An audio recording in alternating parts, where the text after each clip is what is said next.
로이드 손해사정법인에서 10년째 근무하고 있는 손해사정사 이준석이라고 합니다. 오늘 교통사고 후에 네, 사람들이 어떤 식으로 처리를 해야 되는 건지 잘 모르잖아요. 네, 그래서 가장 많이 하시는 질문들에 대해서 답변을 해주신다고 하셔서 좀 바로 여쭤보도록 하겠습니다. 네. 교통사고 피해자들한테 손해사정사의 도움이 필요한 이유가 있을까요? 네, 여러 가지 이유가 있는데요. 교통사고 피해자는 항상 보상을 많이 받고 싶어 하고, 그 보험회사 입장에서는 어떤 근거를 가지고 적절한 보상을 해야 되는데, 그 사이에서 피해자가 자신의 손해를 입증을 할 때 어떠한 부분을 중점적으로 입증을 해야 되는지를 손해사정사가 옆에서 도움을 드리고, 거기에 더해서 보험사와 어떤 손해액을 산정을 하는 과정에서 분쟁이 발생했을 때 그 부분을 이제 피해자 편에 서서 의견 진술을 통해 분쟁을 좀 해결하는 방법이 있습니다. 예를 들면 교통사고 피해자의 휴업 손해액을 산정을 할 때 치료 기간을 가지고 쟁점이 많이 발생하는데요. 이 치료 기간이라 함은 입원 기간만을 인정할 건지 아니면 입원 기간 외에 추가로 통원 치료 기간까지 치료 기간으로 인정할 건지에 따라서 휴업 손해액이 달라지므로 손해사정사의 도움이 필요할 걸로 생각이 듭니다. 유튜브나 다른 매체 같은 걸 보면은 합의금을 많이 받는 방법이라고 해서 홍보하는 경우가 참 많은데요. 네. 정말 교통사고 합의금을 많이 받는 방법이 있을까요? 교통사고 합의금을 많이 받는 방법은 있다 없다가 둘 다 맞는 말입니다. 일단 교통사고 합의금을 많이 받을 수 있는 방법은 자신의 손해를 잘 입증을 해서 보험사에다가 자신의 손해를 주장했을 때 보다 더 높은 합의금을 받으실 수 있고요. 교통사고 피해자의 손해액을 산정할 때 가장 중요한 부분 중에 하나가 교통사고로 인한 후유증을 잘 입증을 해줘야 보다 정확한 손해액을 산정할 수 있는데요.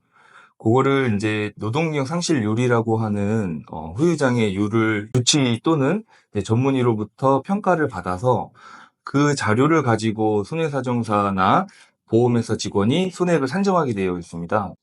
근데 이제 손해배상금을 산정하는 그 장애율을 평가를 하는 과정에서 치료병원의 주치의 선생님이 장애 평가 기준을 잘 알고 피해자한테 객관적으로 평가를 해준 다음에 후유장애 진단서를 발행을 해주면 다행인데, 의사 선생님들은 아무래도 치료를 하시는 분이지 어떤 장애를 평가를 전문적으로 하시는 분들이 많이 없기 때문에 교통사고 피해자가 손해사정사를 선임하게 되면 손해사정사는 피해자가 치료받은 병원에 내원하여 피해자의 노동력 상실률이 어떻게 되고 판정 기준은 어떻게 되고 그 다음 상실 기간이 어느 정도인지를 해당 치료병원 주치의하고 면담을 통해서 후유장애 진단서를 잘 발급받을 수 있도록 조력하는 역할도 해드리고요. 거기에 더 나아가서 만약 치료병원에서 이러한 소견들이 불가능할 경우에는 손해사정사 협회라든지 기타 다른 의료자문 업체를 통해서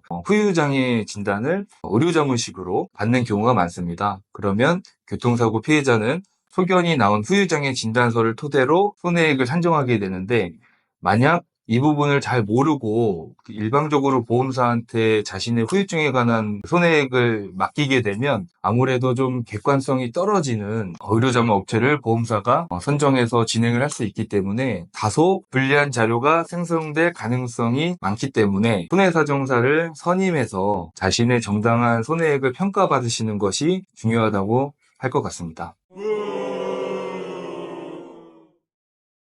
교통사고 피해자가 치료를 충분히 받고 치료가 종결된 후에 합의를 보통 하게 되는데요. 자신의 손해액이 얼마인지 모르는 상태에서 일방적으로 보험사에서 산정한 합의금을 받고 합의한 경우가 있습니다. 근데 합의한 이후에 내가 이번 사고로 인한 후유증으로 인해서 치료가 좀 더 필요하다든지 아니면 후유증으로 인해서 고통이 있는데도 불구하고 단순히 합의를 했다는 이유만으로 넘어가시는 분들이 많은데요. 만일 합의를 했다 하더라도 해당 교통사고로 인한 후유증이 현재까지도 지속되고 있고 거기에 더 나아가서 치료까지도 받고 있는 상황이라면 지금이라도 후발 손해를 다시 한 번 더 청구할 수 있기 때문에 손해사정사를 빨리 알아보셔서 선임을 하시는 게 도움이 될 것 같습니다.